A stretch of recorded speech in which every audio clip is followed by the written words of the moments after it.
welcome to another episode of Ljubljana Talks, created live here at Conventa Crossover in Ljubljana at the Ljubljana Castle. And with Gorazd, we have another exciting guest, Carmen Simon. Yeah, I got, there you go. Carmen Simon, welcome to Ljubljana. You come from a company that's enhancive, and we will talk about the neuroscience and persuasion. So it is a late afternoon here in Ljubljana, so it's a heavy topic. How should we go about it? What would you say? Can you make a short introduction? Let's approach a heavy topic in a light way and think about this. You can only be persuasive to the extent that you're memorable. Because if we define persuasion as the ability to influence somebody's behavior change only happens based on what you remember, not on what you forget. Can you think of something that you wanted to change recently, but you forgot all about it? Every day. It's a very candid answer, actually, because our memories are so fallible. So in theory, it sounds so easy to say, if you want to be persuasive, then be memorable. But it's not so easy to be memorable because we forget our lives almost as quickly as we live them. Any intense memories that you have from recent days, like something that you know will stay with you for a while? Yeah, I mean, I had a really interesting weekend this weekend. So what would you do? We had a family gathering, so okay. Yeah, so that was very memorable because we don't see that part of the family that often. So Scarcity. There you go. Now we can get to some variables that may influence memory. So sometimes distinctiveness, for example, is one variable that anyone in our audience can apply, because one of the reasons we forget so much is because of interference. So that means when so many things look like many other things, after a while we have no idea what happened. So if all of your family gatherings were exactly the same, after a while they just fall in the background, just like many meetings are the same. So as a practitioner, you can give yourself a challenge and say, allow for some patterns to emerge, and then develop the courage to deviate. I say develop the courage because sometimes that sounds good in theory, but a lot of people are afraid of being deviant in a positive kind of way. Mm-hmm. Yes. I need to ask something. Manipulation, persuasion. What can you say about it? So there's a fine line, and the way to not cross that fine line is to think, if I'm using these principles that I'm sharing, so already we got to one practical guideline, which is dare to be distinct. Are you using them for a cause that serves you and your audience, or are you using them for a cause that only serves you? If the latter, then that's manipulation. If the former, then that's persuasion. Very interesting. Left and right side of the brain. Ooh. What is happening there? I want to learn more about it. I like that question a lot because the presentation you'll see tomorrow about the neuroscience of persuasion, in there I address various myths. And it's fun to debunk some myths. Like, for instance, left brain, right brain. Right brain people are more creative people, whereas left brain people are more analytical. There is no such thing. So that's a myth. That's a myth. Yeah? That's a myth, yes. The brain is such an interconnected organ, such that you can't possibly fully make the statement that if you're creative, you're more right brain, and there's more activity in there versus the opposite. It's good to use neuroscience to debunk some myths. Neuroscience has advanced so much in the past few decades. This is why we can use tools like CAPS or MRI machines. We can use tools like galvanic skin responses, electrocardiograms. So now we can peek underneath the human skull and into the body to see what happens, bypassing self-reports. And you want to bypass self-reports because otherwise you could ask people, like attendees to your meetings, you can ask them, how did you enjoy that meeting? What did you pay attention to? What did you like? What did you not like? And people will tell you, but quite often self-reports are so unreliable because sometimes people tell you what they think you want to hear. If you simply send them a survey, sometimes they downplay or overplay emotions and thoughts, which are so fast and fleeting. So I would say that from a neuroscience perspective, the only time you can ever get the brain's raw reaction to a stimulus is the millisecond that it happens. Everything beyond that is self-reported concepts, which are so unreliable. So if you wanted to assess effectiveness of an event, yes, you would have to track it throughout the event. Ideally, yes.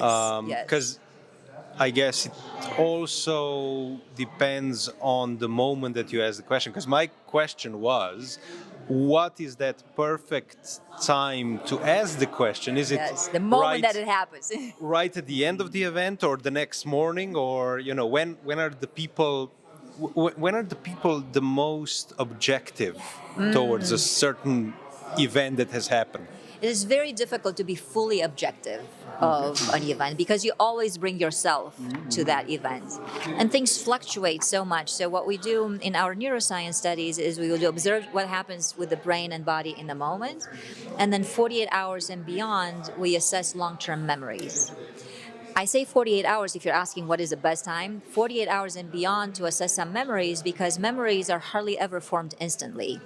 Memories take some consolidation. So even after your family gathering, you needed some consolidation time for things to just start settling. Sleep, by the way, helps with that consolidation. How many hours of sleep did you get last night? Last night, 7? unfortunately, 5. 5?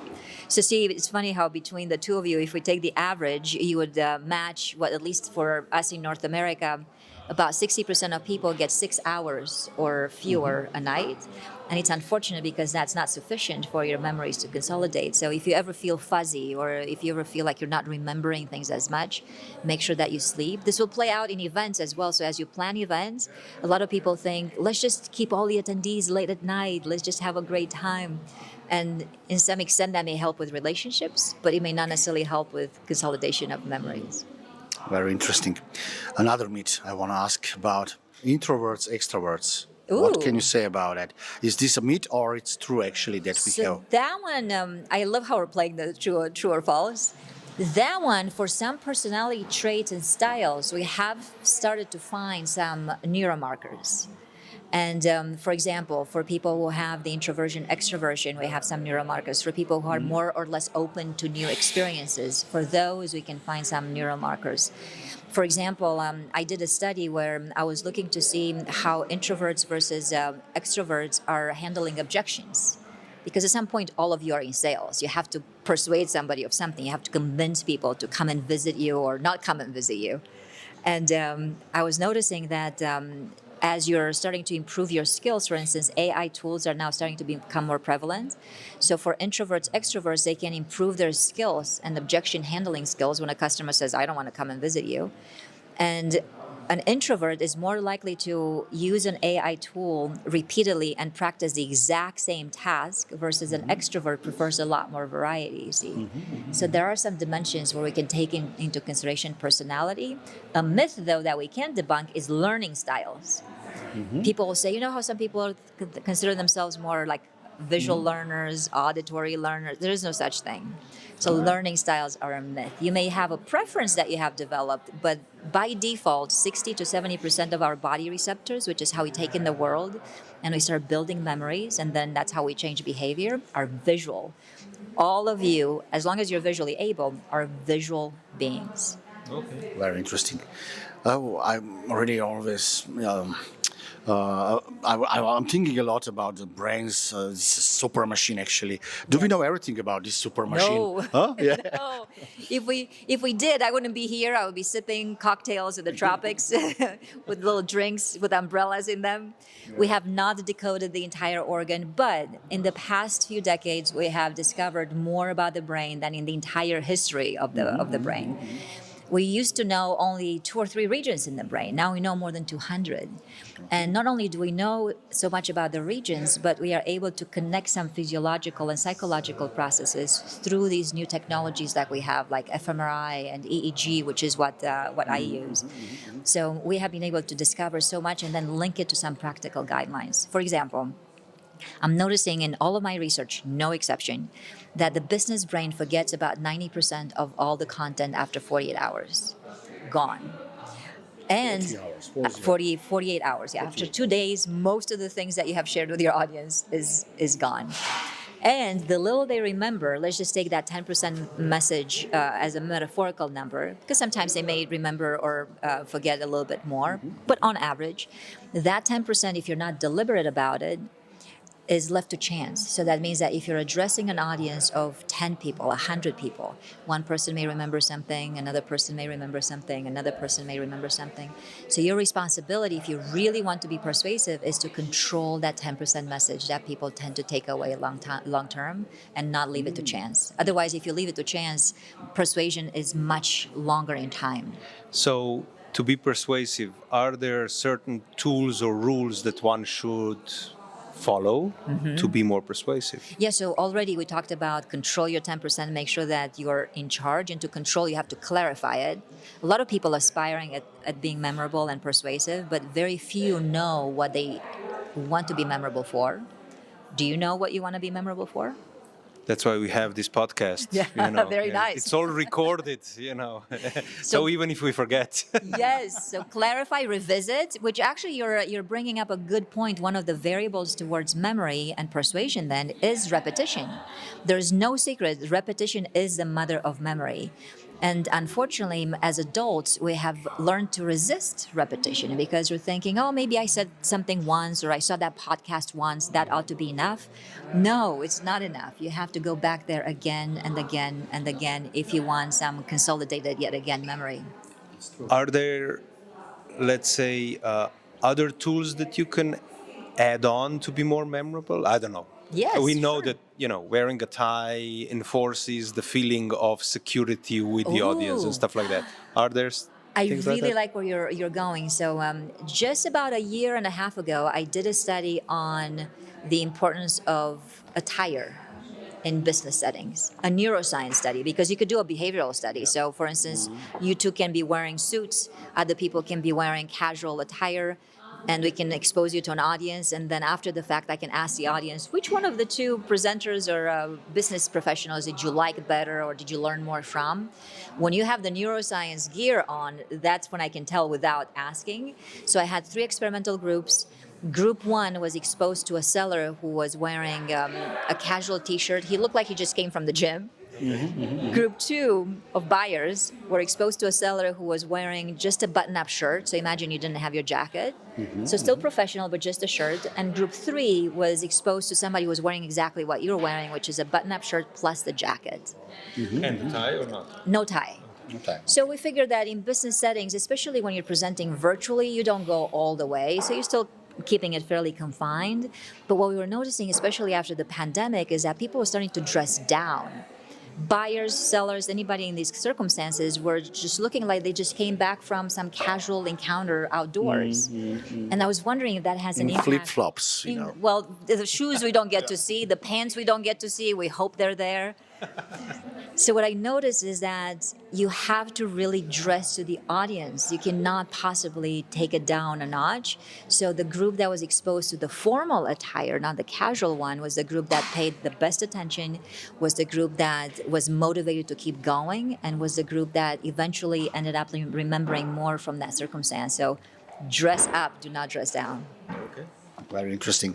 Well, in marketing, the art of persuasion is very well known, Yes. It was a business secret for quite a long time, but we all know that alter casting, FOMO, I would say, fear marketing, Sure. all these techniques are there, Is this still a situation? Is still valid that this works, or what would you say? With AI tools and so on, will this change in the future, for using alter casting, for example, Yes. in marketing? I've been studying my last 5 neuroscience projects have been on the use of AI. Yeah. In fact, if you participate in this one that I'm doing currently, you will get to talk to an AI tool. Okay. And what I'm noticing is that there are so many contexts in which the AI tool comes very close to what the human can do. For example, if you have a human coach and if you have an AI coach for a skill, the two are fairly comparable. I even looked at humor because I kept running out of dimensions that are so inherently human. So I wanted to see, can AI even crack a joke? And the answer is yes. Should it in a business context? The answer is yes. One thing where I noticed that the AI doesn't come close, at least for now, is design, which in marketing, you would want to pay attention to that, because right now you can go to various tools and you can say, draw an image of this, create an image of your center of the town. And the brain can detect the AI implication, and when it comes to design, it is not prepared for that. I'm not sure if that will hold in the future, but coaching, yes. Interacting with it, yes. But design and I dare say even writing, not yet. Interesting. What about colors? How Colors. colors influence on our behavior? So color psychology could be its own thing and for a prolonged amount of time.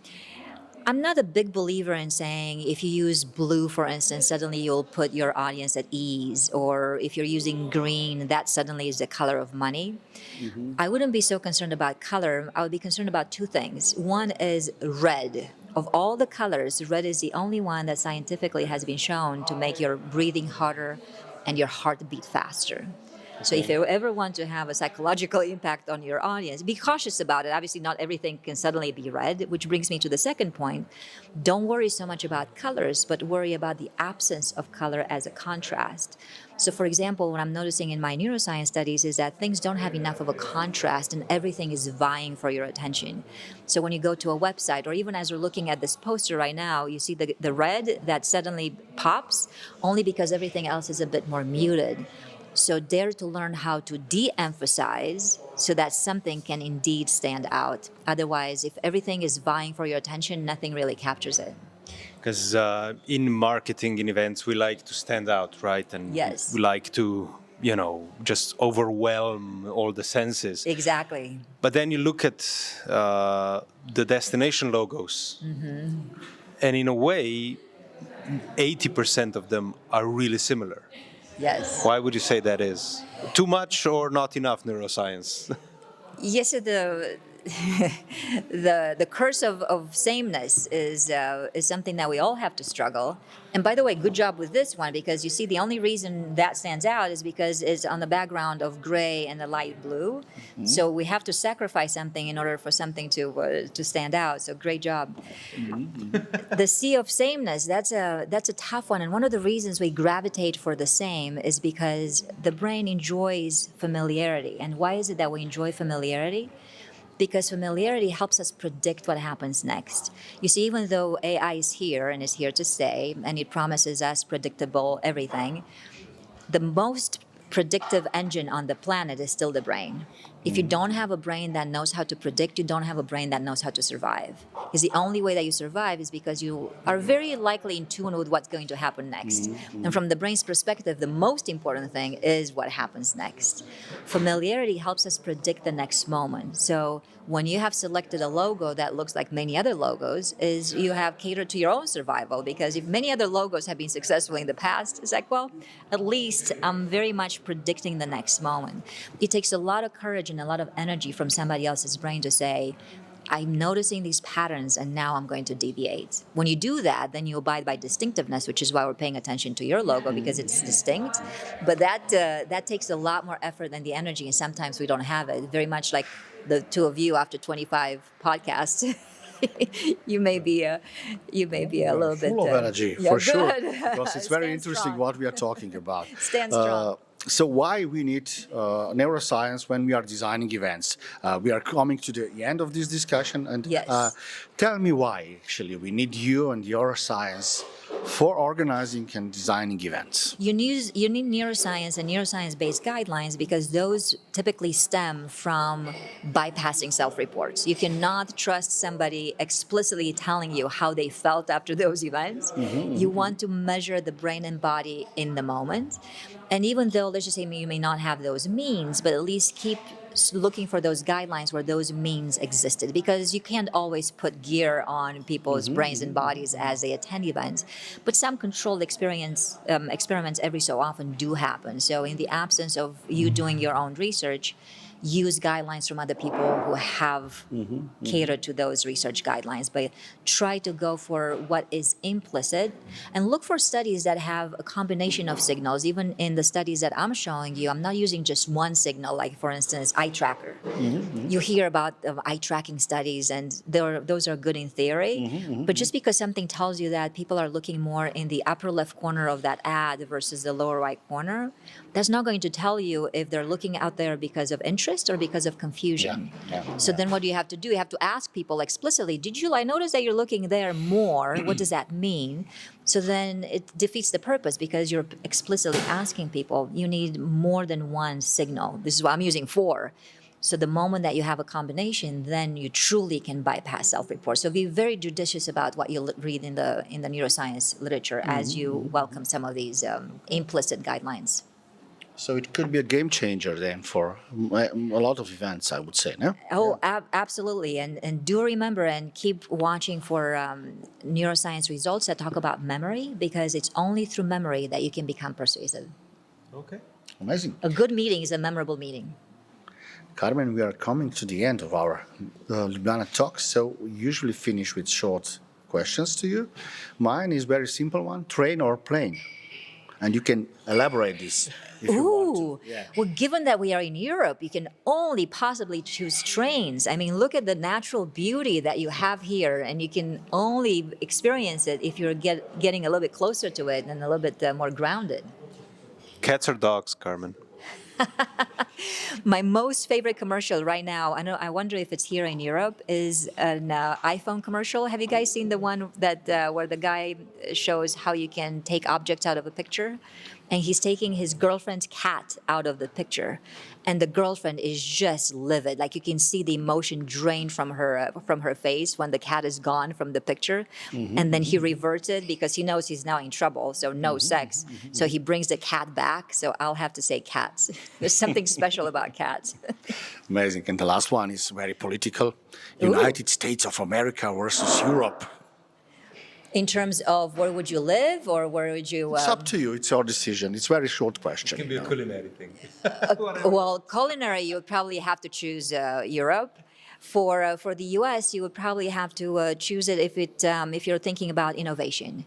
We are very open to trying new things, even the neuroscience experiments that we conduct. So if you ever want to diverge from the pattern and make your life as distinct as that logo on your jacket, come to the U.S. Carmen, thank you so much for this conversation. I think it actually makes us think, despite having recorded quite a few of Ljubljana Talks today, about everything you've said. It really is a food for thought, I would put it this way. So thank you very much. Thank you for being our guest. Thank you for coming to Ljubljana for Ljubljana Crossover. And see you soon, and stay tuned.